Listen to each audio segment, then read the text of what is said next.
ರೈತನಾಶ್ರಮದಲ್ಲಿ ಅಂದೆ ಭಕ್ತಿಯಿಂದ ಜೈ ಕಿಸಾನ್. ನಮ್ಮ ಜೀವದ ರಕ್ಷಣೆಗೆ ಕೊಟ್ಟ ಪ್ರಾಣಕ್ಕೆ ಬೆಲೆಯಲ್ಲಿ ಅಂದೆ ಗರ್ವದಿಂದ ಜೈ ಜವಾನ್. ಮಾನವನ ಪ್ರತಿದಿನದ ನೋಟ ವಿಜ್ಞಾನವಿಲ್ಲದೆ ನೋಡಲು ಸಾಧ್ಯವೇ? ಸೃಷ್ಟಿಯ ನಿಯಮವ ನಮಗೆ ತೋರಿದ ಗುರು ದೈವವು ವಿಜ್ಞಾನವೇ. ಜೈ ವಿಜ್ಞಾನ್ ರೇಡಿಯೋಗಾಗಿ ಮಾಗುನಿಗೆ ನಮನ. ಜೈ ವಿಜ್ಞಾನ್ ಟೆಲಿಫೋನ್ಗಾಗಿ ಗ್ರಹಂ ಬೆಲ್ಗೆ ನಮನ. ಜೈ ವಿಜ್ಞಾನ್ ಆಕರ್ಷಣ ಶಕ್ತಿಯ ತೋರಿದ ನ್ಯೂಟನ್ಗೆ ನಮನ. ಜೈ ವಿಜ್ಞಾನ್ ಇಸ್ರೋನ ಕೊಟ್ಟ ಸಾರಾಭಾಯಿಗೆ ನಮನ. ಅಣುವಿನ ಶಕ್ತಿಯ ಜನಕ ಜಹಾಂಗೀರ್ ಬಾಬಾಗೆ ನಮನ. ನಮ್ಮ ಸೌರಮಂಡಲದ ಗ್ರಹಗಳು. ಈ ಮುಂಚೆ ಸೌರಮಂಡಲದಲ್ಲಿ 9 ಗ್ರಹಗಳಿದ್ದು ಬೇಕ್ ಗಣರಾಜ್ಯದ ಜೇಕ್ನಲ್ಲಿ ನಡೆದ ಅಂತಾರಾಷ್ಟ್ರೀಯ ಖಗೋಳ ವಿಜ್ಞಾನಿಗಳ ಸಮ್ಮೇಳನದಲ್ಲಿ ಪ್ಲೇಟೋ ಎಂಬ ಗ್ರಹವನ್ನು ತೆಗೆದುಹಾಕಲಾಗಿದ್ದು ಈಗ ಪ್ರಸ್ತುತ 8 ಗ್ರಹಗಳಿವೆ. ಅವುಗಳೆಂದರೆ ಬುಧ, ಶುಕ್ರ, ಭೂಮಿ, ಮಂಗಳ, ಗುರು, ಶನಿ, ಯುರೇನಸ್, ನ್ಯಾಪ್ಚೂನ್. ಮೊದಲನೆಯದಾಗಿ ಬುಧ ಗ್ರಹ. ಈ ಗ್ರಹವು ಸೂರ್ಯನಿಗೆ ಅತ್ಯಂತ ಸಮೀಪವಾದ್ದರಿಂದ ಅತಿ ಹೆಚ್ಚು ಉಷ್ಣಾಂಶವನ್ನು ಹೊಂದಿದೆ. ಎರಡನೆಯದಾಗಿ ಶುಕ್ರ ಗ್ರಹ. ಈ ಗ್ರಹವು ಅತಿ ಹೆಚ್ಚು ಇಂಗಾಲ ಡೈಆಕ್ಸೈಡ್ ಮತ್ತು ಸಲ್ಫ್ಯೂರಿಕ್ ಆಮ್ಲ ಹೊಂದಿರುವುದರಿಂದ ಇದನ್ನು ಹಸಿರು ಮನೆ ಎಂದು ಕರೆಯುತ್ತಾರೆ ಮತ್ತು ಸೌರದಲ್ಲಿ ಅತ್ಯಂತ ಪ್ರಕಾಶಮಾನವಾದ ಗ್ರಹವಾಗಿದೆ. ಮೂರನೆಯದಾಗಿ ಭೂಮಿ. ಈ ಗ್ರಹವು ಅತಿ ಹೆಚ್ಚು ನೀರು ಹೊಂದಿರುವುದರಿಂದ ಇದನ್ನು ಜಲಾವೃತ ಗ್ರಹ ಎಂದು ಕರೆಯುತ್ತಾರೆ. ಭೂಮಿಯ ಪರಿಭ್ರಮಣ ಅವಧಿ 365 ದಿನ 5 ಗಂಟೆ 48 ನಿಮಿಷ. ಇದನ್ನು ನಾಲ್ಕಾಂತಿಕ ವರ್ಷ ಎಂದು ಕರೆಯುತ್ತಾರೆ. ನಾಲ್ಕನೇದಾಗಿ ಮಂಗಳ ಗ್ರಹ. ಈ ಗ್ರಹವು ಕೆಂಪು ಬಣ್ಣದಿಂದ ಕೂಡಿದ್ದು ಇದು ರೋಮನ್ನರ ಯುದ್ಧ ದೇವತೆ ಮತ್ತು ಕೂಚ ಅಂಗಾರಕ ಗ್ರಹ ಎಂದು ಸಹ ಕರೆಯುತ್ತಾರೆ. ಐದನೆಯದಾಗಿ ಗುರು ಗ್ರಹ. ಈ ಗ್ರಹವು ಸೌರಮಂಡಲದಲ್ಲೇ ಅತಿ ದೊಡ್ಡ ಗ್ರಹ ಮತ್ತು ಅತಿ ಹೆಚ್ಚು ನೈಸರ್ಗಿಕ ಉಪಗ್ರಹಗಳನ್ನು ಹೊಂದಿದೆ. ಆರನೆಯದಾಗಿ ಶನಿ ಗ್ರಹ. ಈ ಗ್ರಹವು ಸುತ್ತಲೂ ಬಳೆಗಳನ್ನು ಹೊಂದಿದೆ ಮತ್ತು ಸುಂದರವಾದ ಗ್ರಹವಾಗಿದೆ. ಏಳನೆಯದಾಗಿ ಯುರೇನಸ್ ಗ್ರಹ. ಈ ಗ್ರಹವನ್ನು ಕುಲೆಕ್ಸ್ ಗ್ರಹ ಎಂದು ಕರೆಯುತ್ತಾರೆ. ಎಂಟನೆಯದಾಗಿ ನ್ಯಾಪ್ಚೂನ್ ಗ್ರಹ. ಇದು ಸೌರದಲ್ಲೇ 8ನೇ ಗ್ರಹ ಮತ್ತು ಸೂರ್ಯನಿಂದ ಅತಿ ದೂರ ಇರುವ ಗ್ರಹವಾಗಿದೆ. ಧನ್ಯವಾದಗಳು.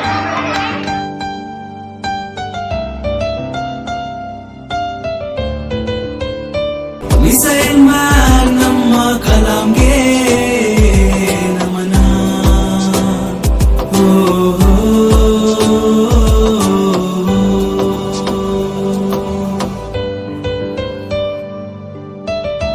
Everyone, my name is Purvi. I am studying in 4th standard. My school name is Government MGPS Afzalpur. Modes of transportation. I respect in the model of modes of transportation. A mode of transport is a method or way of traveling or of transporting people or cargo. There are 3 types of modes like air, water and land. Earlier day people's use of working animals for transport of people or goods.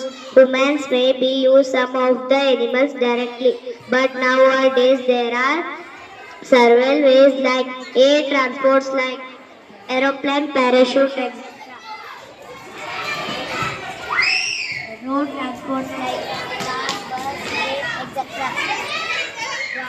Water transports like steamboat, ship, etc. Thank you.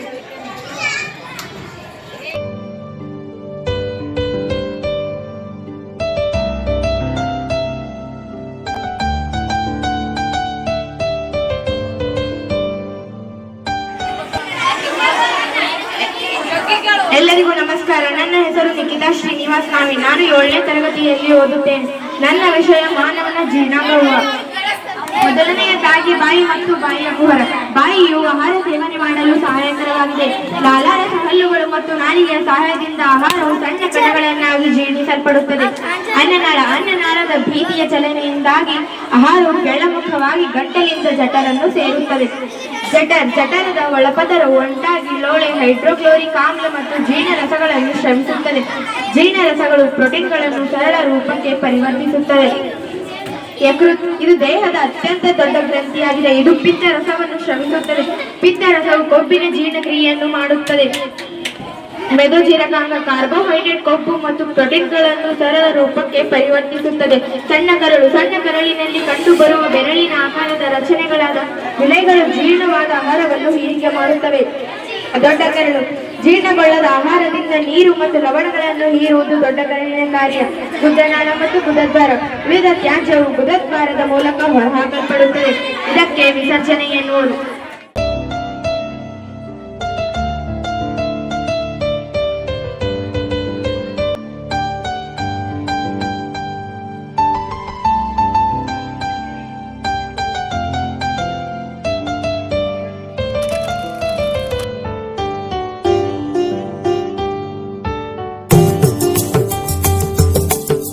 Polio ಲಸಿಕೆ ಇಲ್ಲದೆ ನಮಗೆ ಬಾಲ್ಯವಿಲ್ಲ.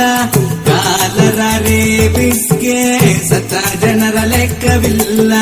ವಿಜ್ಞಾನಿಯು ತೊಟ್ಟ ವೈದ್ಯ engineer ಪಟ್ಟ ಜಗತ್ತೇ ಶೂನ್ಯ ಎಂದ ನಮ್ಮ Aryabhata.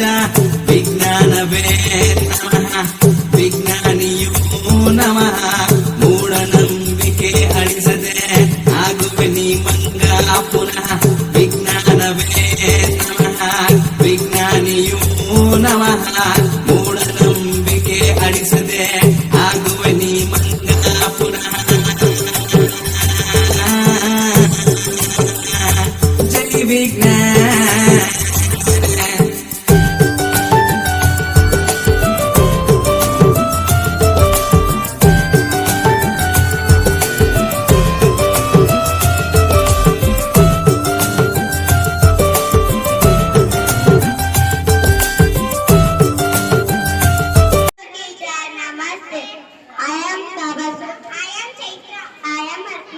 Studying in 3rd standard English medium.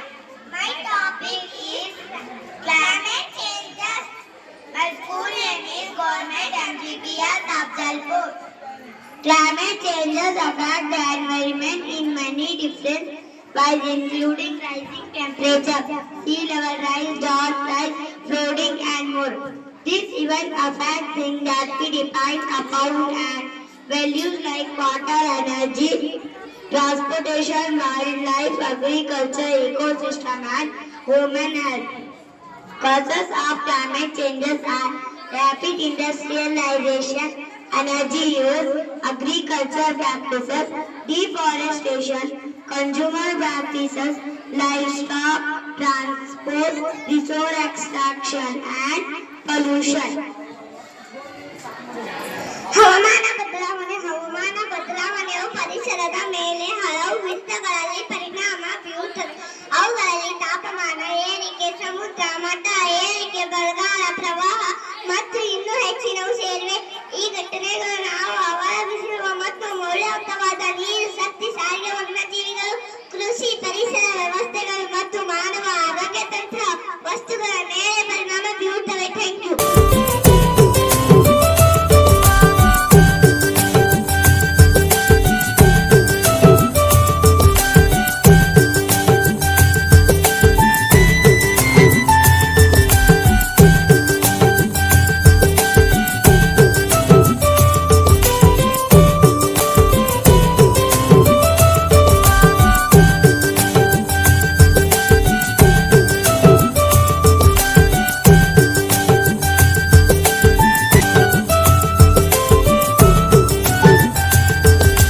ವಿದ್ಯೆಯ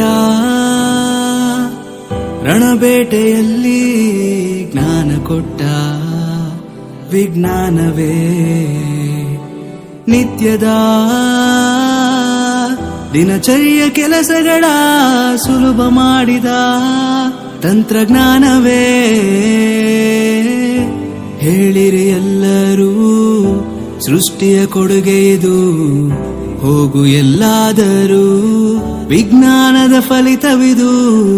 ಹಿಂದೇನಾದರೂ ಮುಂದೇನಾಗುವರು, ಭೂಮಿಯ ರಹಸ್ಯವ ನಮಗೆಲ್ಲ ತೋರುವುದು. ಜೈ ವಿಜ್ಞಾನ್ ರೇಡಿಯೋಗಾಗಿ ಮಾರ್ಕೋನಿಗೆ ನಮನ. ಜೈ ವಿಜ್ಞಾನ್ ಟೆಲಿಫೋನ್ಗಾಗಿ ಗ್ರಹಂ ಬೆಲ್ಗೆ ನಮನ. ಜೈ ವಿಜ್ಞಾನ್.